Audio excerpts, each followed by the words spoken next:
रवि कभी भी टॉपर नहीं था। अपनी कक्षा की आखिरी बेंच पर बैठा उसे अक्सर अनदेखा किया जाता था, शिक्षकों द्वारा, सहपाठियों द्वारा, यहां तक कि खुद से भी।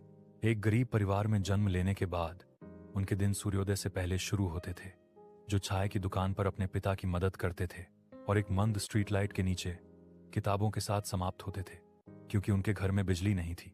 जबकि दूसरों के पास ट्यूशन और स्मार्टफोन थे, रवि के पास फटे नोट, पुरानी किताबें और एक सपना था, कुछ बनने का, कुछ भी।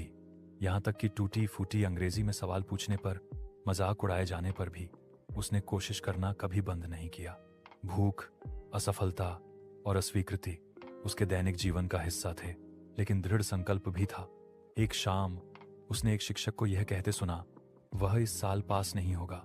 उस रात रवि सोया नहीं। वह इस तरह पढ़ाई करता था जैसे उसका भविष्य इस पर निर्भर करता हो, क्योंकि यह करता था। महीनों तक उसने काम और पढ़ाई को संतुलित किया, भोजन छोड़ा, ताने अनसुने किए और केवल अपने लक्ष्य पर ध्यान केंद्रित किया। जब परिणाम आए तो रवि सिर्फ पास ही नहीं हुआ, उसने कक्षा में टॉप किया। अब कोई भी आखिरी बेंच पर बैठने वाले पर नहीं हंसा। आज वह उसी स्कूल में एक आदर्श के रूप में खड़ा है, जहां वह कभी अदृश्य था। एक बात साबित करता है, प्रतिभा को अवसर की आवश्यकता होती है, लेकिन सपनों को केवल साहस की आवश्यकता होती है।